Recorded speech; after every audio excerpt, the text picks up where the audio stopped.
Bismillahirrahmanirrahim. Sa imenom Allaha subhana, milostivog, samilosnog.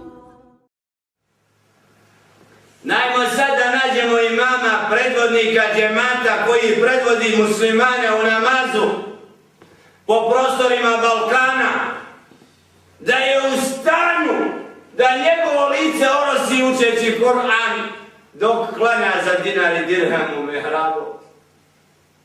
Nemoguće je. Tako mala ne da to.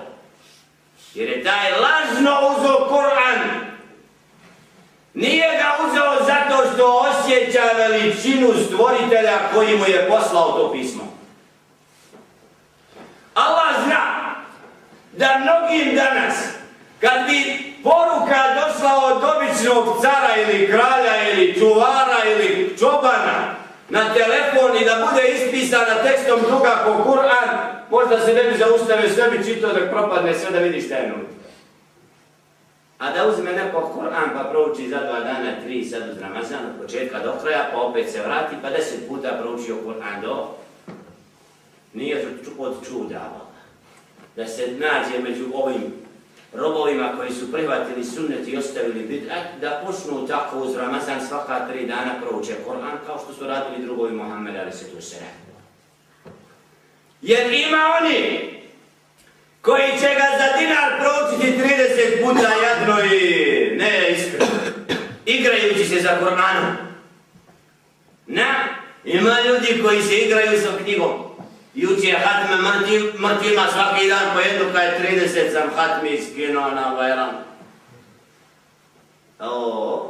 Zar je Kur'an došao da se prodaje mrtvom?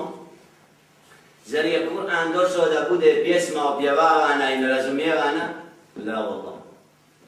Đelle še'nu propisao knjigu da bude smjernica i pravilnik koji se mora poštovati. Ako mislimo u džennetu. A kod nas ima da ne želi džennet? Ima musliman koji je rekao la ilaha illallah i priznao Allaha za stvoritelja i Muhammeda alaihi salatu wasalam za Allahova roba i poslanika, a da ne želi da bude u džennetu s njim? La wallahi. Onaj koji je iskreno prosvjedočio, želi da bude u džennetu. I moli Allaha subhanahu wa ta'ala ربنا آتنا في الدنيا حسنة وفي الآخرة حسنة وقنا عذاب النار. Gospodar, daj nam dobro ovoga i onog svijeta i vatre nas sačuvaj.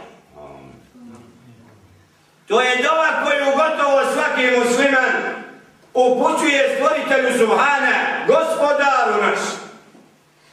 Dobro ovoga, onoga i vatre nas sačuvaj. Te riječi trebaju srcem biti rečene, a ne jezicima. Treba činiti djela koja će nas odvojiti od veze sa ovim svijetom više od veze sa ahiretom. U tome je poenta svih belaja kod čovjeka. To čini djela koja nisu za ahiret više nego djela koja su za ahiret i onda mu srce mrtvo i slabo funkcioniše.